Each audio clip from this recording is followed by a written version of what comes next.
Good, good, good. I know it's the end of learning technologies, nearly, only a couple hours left. I was also, when I woke up today and the sun was out, it looked like it was probably one of the nicest days of the week. Thank you for still showing up, because it was hard for me to actually get here and be in a big old room without any windows. Who here has heard of Ability before? A few hands, all right. Well, for those of you who have not, you're in the right place. I'll tell you a little bit more about Ability, of course. But first, just a quick introduction of who I am. I'm Alex Whiteleather. I've been with Ability for 10 years. I oversee our European operations. Interestingly enough, our CEO, Bjorn, he actually started a version of Ability 20 years ago. So we're founded on simulation and experiential-based learning that we've been doing for nearly 2 decades. We might be newer to the UK, but we've been around specializing in learning and development for quite some time.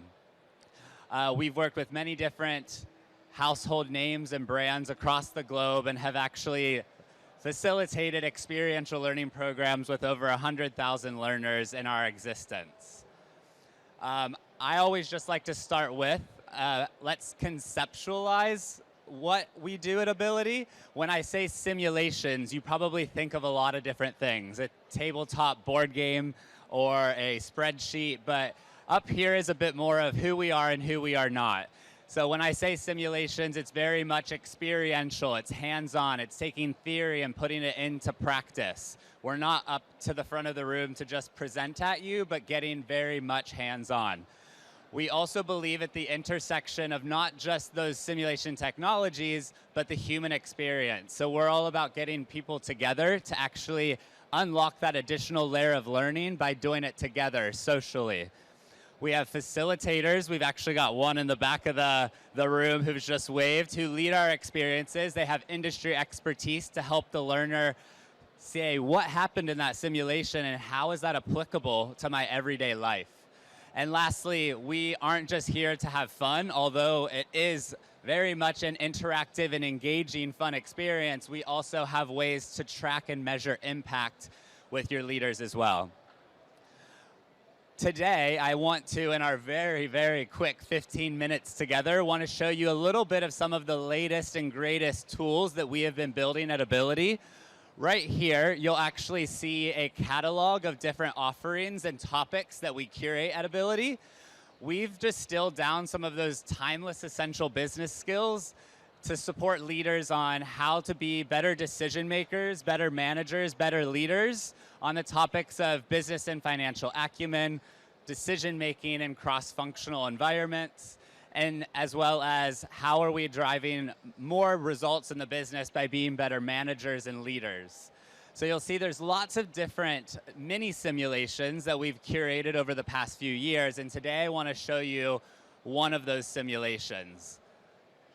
We're going to actually double click into one of our experiences called Navigating Critical Conversations. Who here has ever had to have a difficult conversation and maybe didn't know how to go about doing it? I see some hands and nods. So we're going to go into that. But before we do, I just wanted to set the stage for the methodology that we've adopted here at Ability.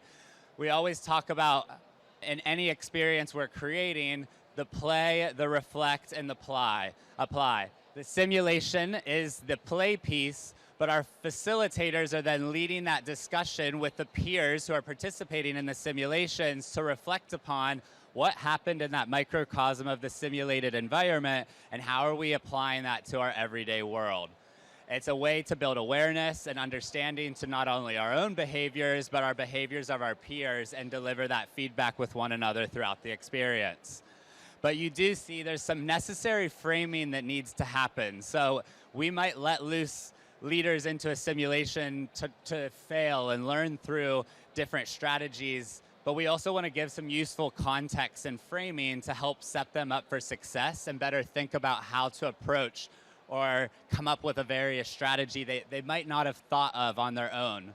So if we're thinking about navigating critical conversations, let's first do a bit of framing. So what you see up here is when you're thinking about some of those conversations you might need to have with a colleague or a report on your team, you might need to be thinking about what could go wrong, how might this affect the person, and what does it say about me in terms of my approach? So we have this idea of results, relationships, and reputation. And what we're saying is, when you come to a critical conversation, it really becomes a critical conversation. It goes from conversation to being very critical when the results of the business, your relationship with your team, or your reputation is at risk. So how are we thinking about those three kind of key pillars as we navigate through this conversation with our employees?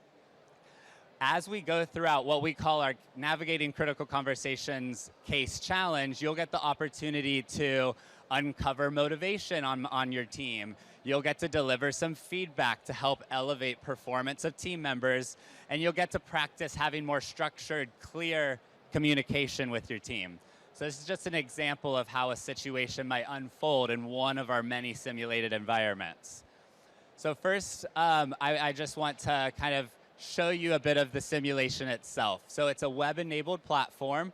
If we're kind of thinking in terms of the context here, we would take a group of leaders, divide them into pairs. People pair up, and they get the opportunity to work with their peer on how they're going to navigate this business scenario or leadership challenge, this dilemma.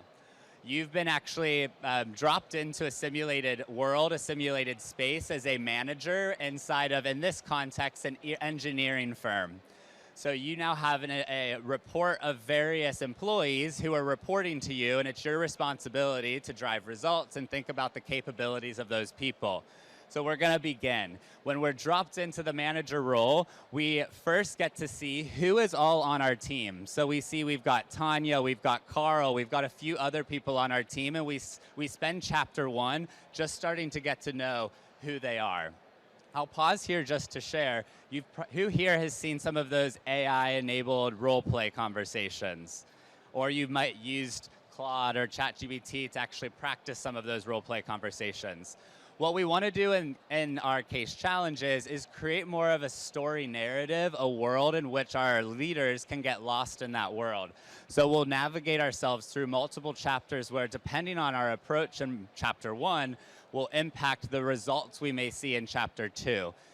And what happens with our conversation potentially with Tanya may impact how we see performance from Carl.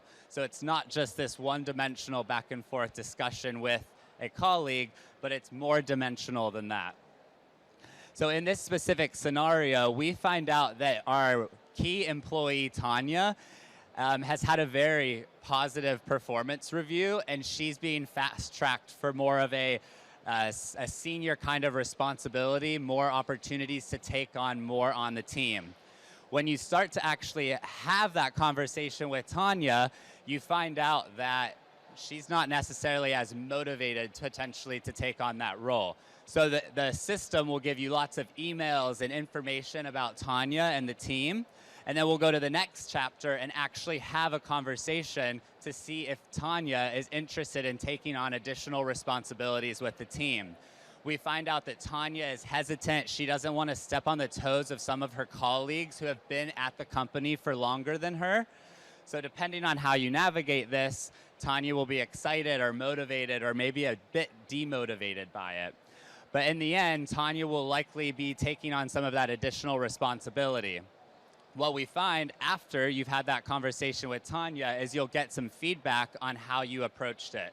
Did you spend time thinking about what motivates Tanya? Did you spend time getting to know how you might want to navigate that conversation? So you and your peer partner will have a bit of an opportunity to analyze, how did it work? What was your approach? What was my approach? And how did we unlock that additional layer of learning because we thought about differing strategies together? You'll then get that feedback, and it'll help you think about, how do I want to better prepare for future conversations, or think about those conversations I might be having in my everyday role. When we go on to the following chapter, we then get to talk with Carl. So we find out you end up giving Tanya that additional responsibility on the team, but we find that Carl, who has had additional years experience, is a bit upset. He feels like you've overlooked him for more additional opportunities for promotion, and there's an added new layer of impact. onto the team that you now have to consider beyond just Tanya. You now have to think, how does that impact Carl? And we now get into a conversation with Carl, and that type of process will ensue in a cyclical type of manner. So you now have the opportunity to talk with multiple employees on the team and get feedback on how you're approaching it.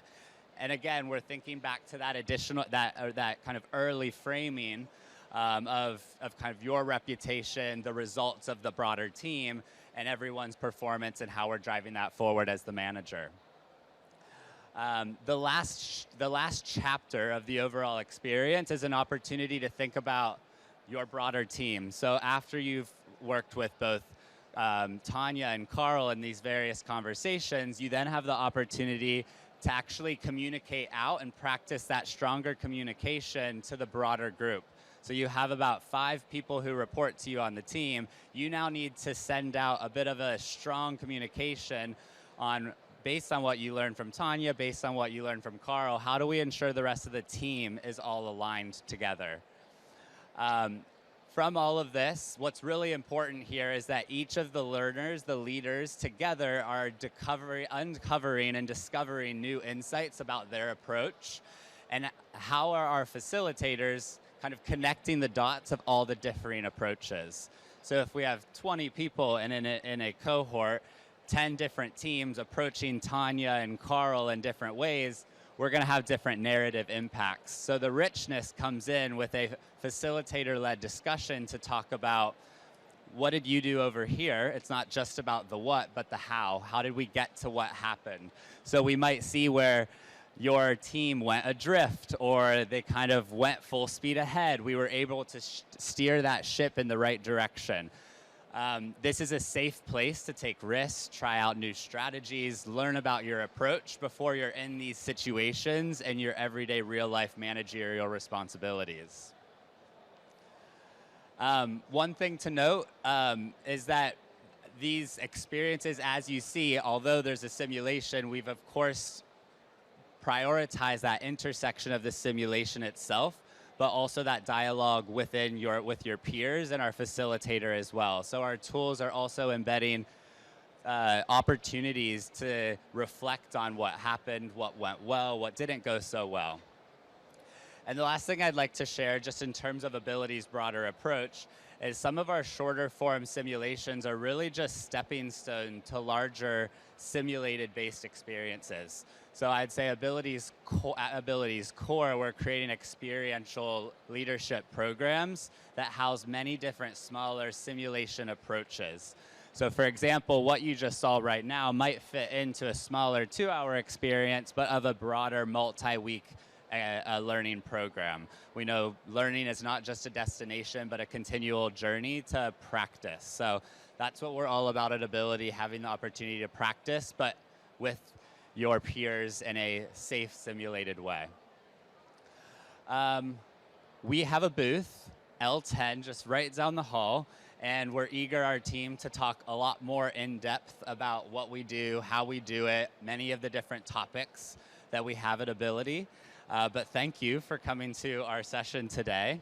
And I will leave you with that. If there's any questions, please feel free to speak up and ask them, and I'll be hanging out. Thanks, guys.